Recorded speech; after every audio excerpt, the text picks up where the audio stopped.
The Atheist Debates Patreon Project presents TikTok. What's up? Hey everybody, welcome. I have recently joined the ranks of people who are on TikTok, and I know that will surprise some people, and I wanted to talk about it a little bit. A lot of it has to do with what my experience is, because I also got banned from TikTok as well. So I figured I'd take a few minutes to talk about how I'm there, why I'm there, what happened, and what I'm going to do about it, because it's going to be relevant to the Atheist Debates Project going forward, and we'll get to that. Now, I'm old. I'm sometimes viewed as old, like, get off my lawn, you kids, you young whippersnappers. I was playing games long before, and I do that. It's fun. And so when I heard about TikTok, I wasn't interested in being on another social media platform. I am already on Facebook and Twitter and YouTube, and my Instagram is pretty much dead. And so there's no way I was going to go on TikTok, because I viewed it as this is a faddish thing with little short videos. There can be nothing of substance, and it's mostly about, dancing or half naked people getting attention. And that's all mostly correct, actually, I'd say. But I'm now using it and enjoying it. And part of it is, once you kind of train the algorithm what to show you and what's not to show you, it gets better. There were a lot of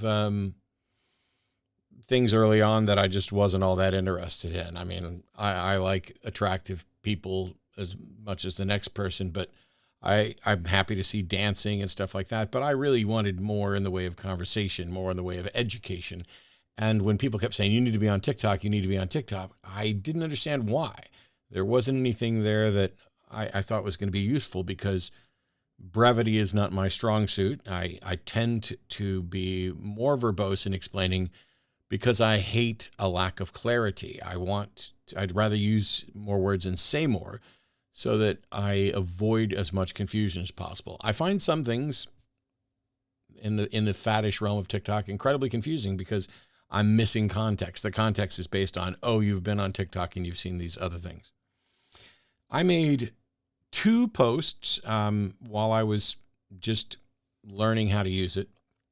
The first one was a video that I did that was a response to a tweet from Dave Rubin about people regretting vaccines. And I used that opportunity to talk about science, about the methodology for testing, about sample sizes, and to point out how bad an argument can be against vaccination. I made a second post on TikTok immediately after my heart surgery. It was basically a real short, quick message, because I was literally laying in my hospital bed. And it was a kind of a half joke that, we went in there and, no God-shaped hole found at all. And I did that in part because I'll be speaking at the Free Flow Convention in Florida, and the subject of my talk is going to be God-shaped holes. And I'm going to at least reference the heart surgery a little bit. Then I also discovered on TikTok the live streams. Now, this is where I probably am going to spend most of my time. Don't get me wrong, I'm happy to see short videos and amusing messages and things like that, but the live streams can be really good. They can be also awful. They can be cluttered with too many voices if you bring in too many guests or co-hosts, and they can be incredibly one-sided if you bring in no guest or co-host. If it's just somebody's got to sit there and type on their phone a message and then you ramble on. It is a bit like being on my Twitch stream, for example, where people type a question and I answer it. So it's a very similar format to that, but it's pretty easy to bring people in. I did 2 live streams. The first one was like a test live stream just to see how it worked. I was sitting in the truck. I was waiting on Arden when she was at an appointment. And I had like Chrissy Burke and Captain Dadpool, who are atheist TikTokers, come in as well. We had a good conversation. It was fun. Then I decided what I was going to try to do, and one of the ways I wanted to use this was in conjunction with my Wednesday evening show, The Hang Up, which is a call-in show, but it branches out a little more into politics than just being about religion, but I'll take calls on anything. And so what I thought I would do is if I wanted to get to a place where I could multi-stream, so I could be live in multiple different places, and we're still planning to try to do that.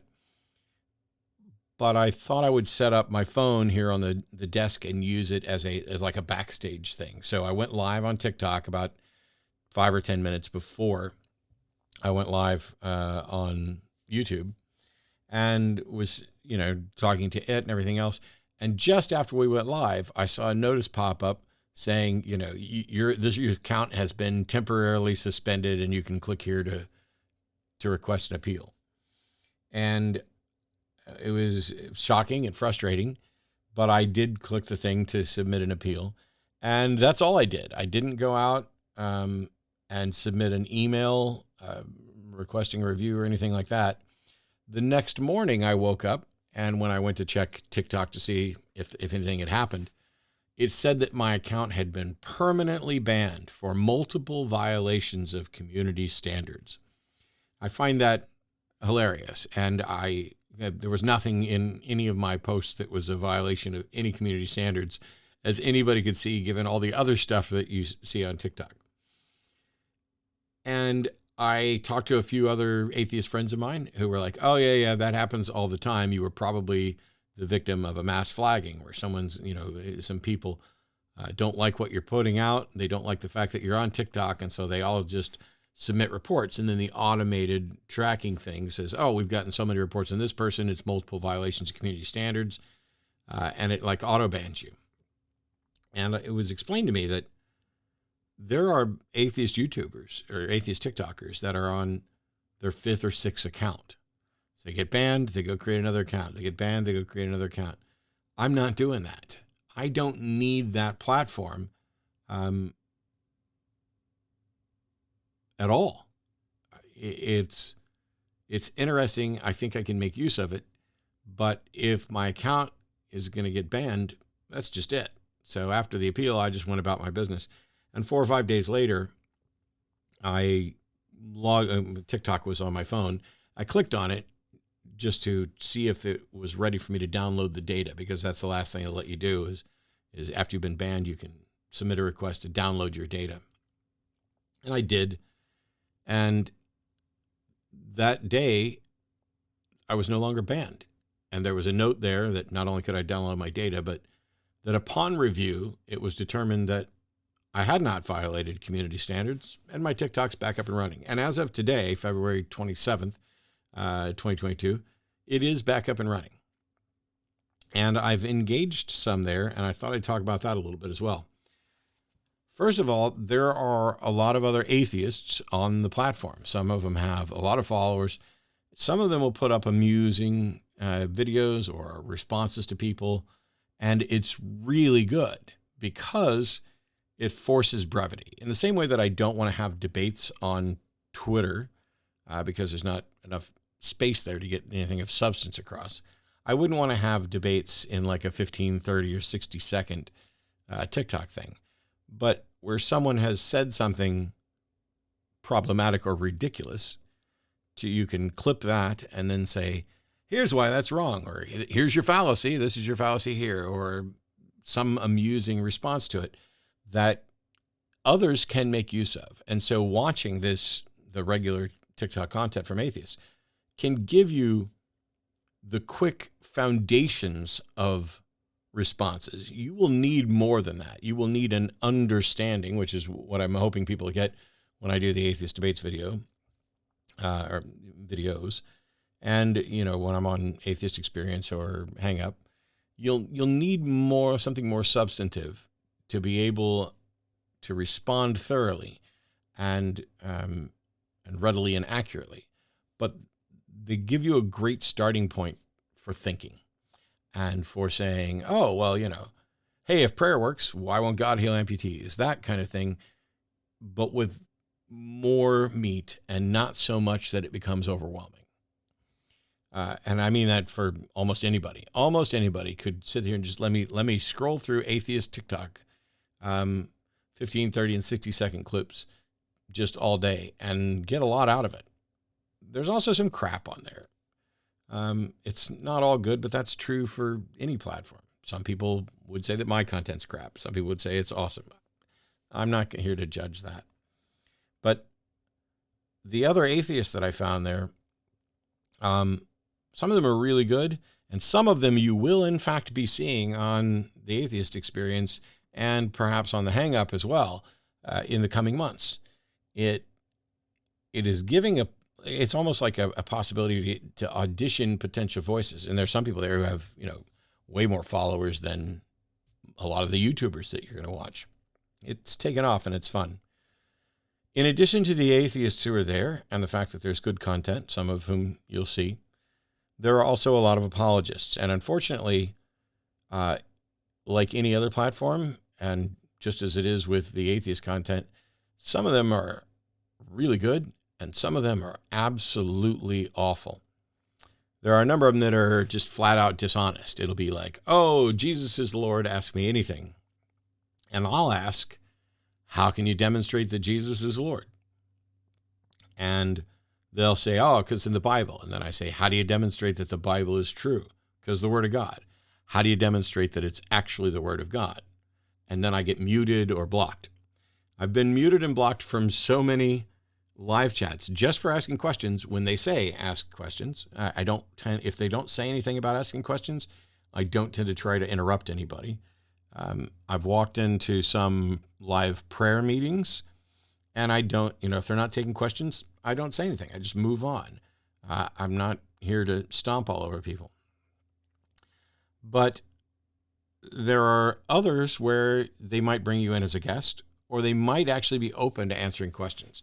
The problem is that they will answer a single question, and then when you try to drill down and actually have an actual discussion to get to the root of why they think their belief is justified, that's when they duck. That's when a moderator comes in and is like, oh, you're asking too many questions. We're going to mute you. Well, I'm going to tell the story of one interaction that went really well, even though it could have gone really badly.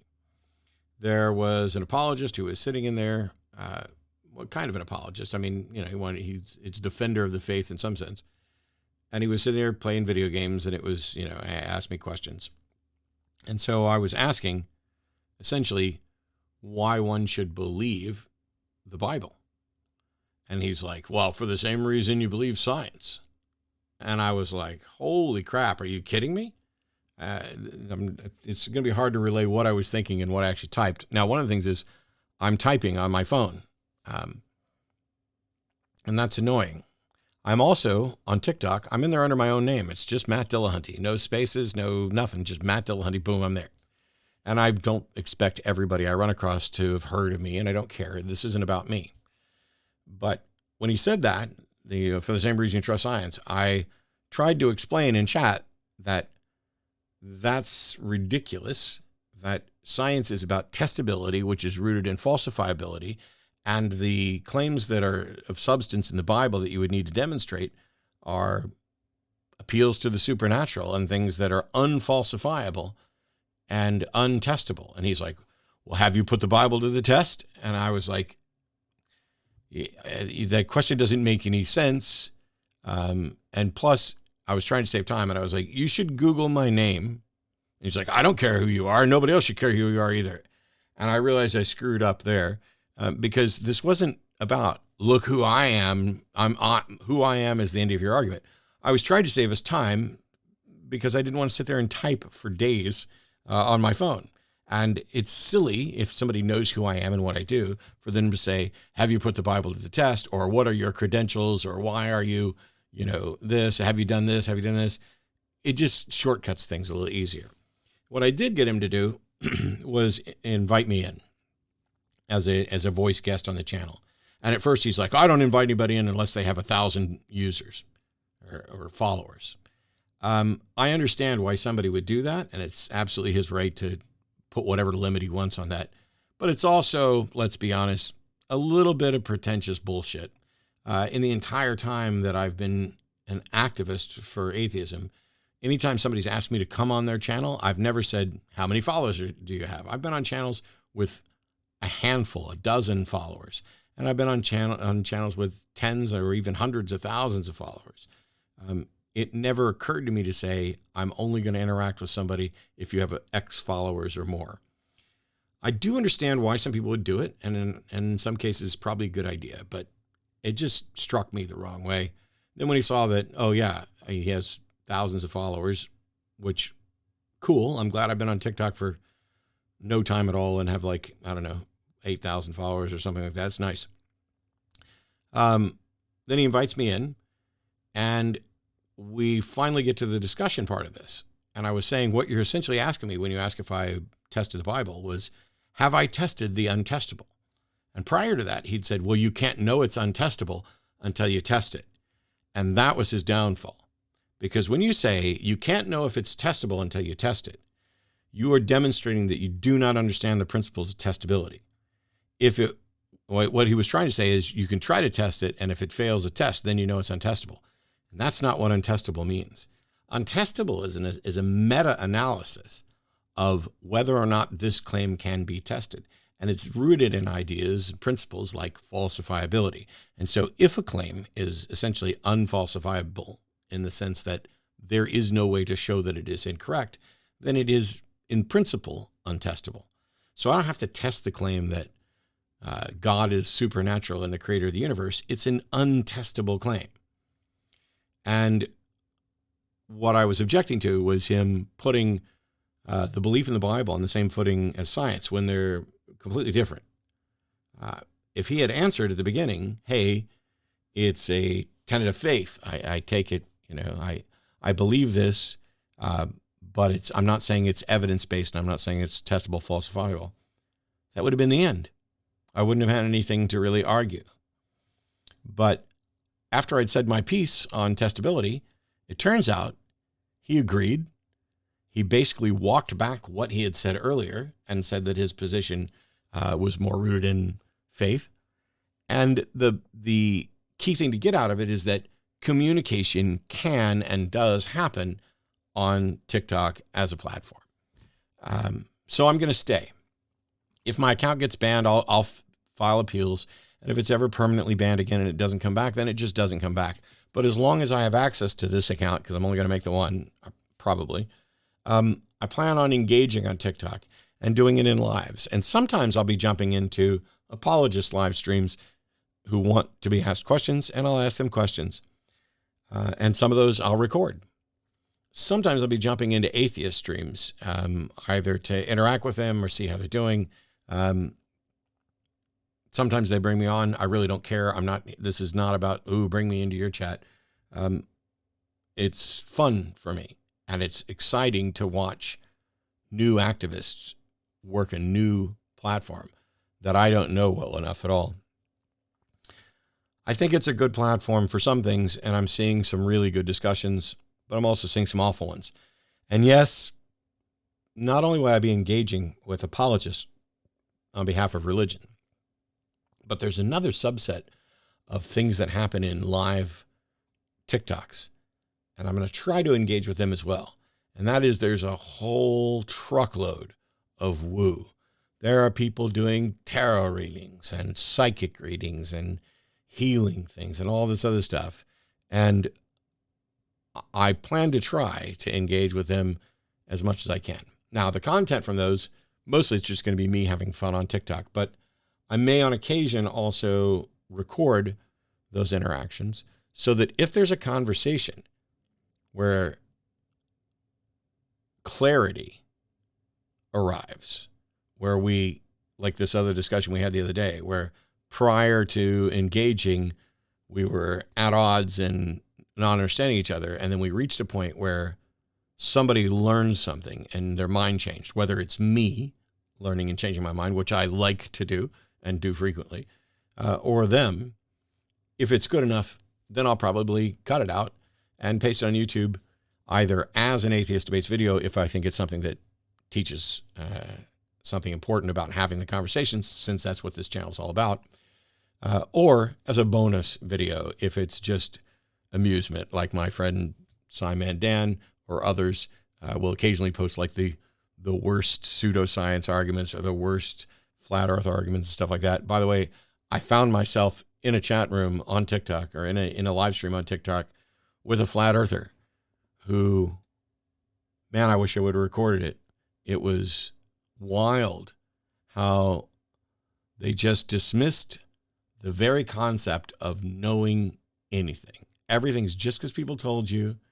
And if we didn't have NASA creating fake images of the Earth, nobody would assume the Earth was round, which evidently he hasn't heard about the ancient Greeks who proved that it was round millennia before NASA even existed. Anyway, that's my experience with TikTok. Hopefully we'll see more of it. Hopefully I don't get banned. I'm enjoying interacting there. I'm not enjoying some of the other crap content that's on there as much, but anything that happens on there that is actually useful and productive will wind up here on the Atheist Debates Project. Thank you so much for listening, and I look forward to seeing you. Follow me on TikTok. It's Matt Dillahunty. Bye-bye.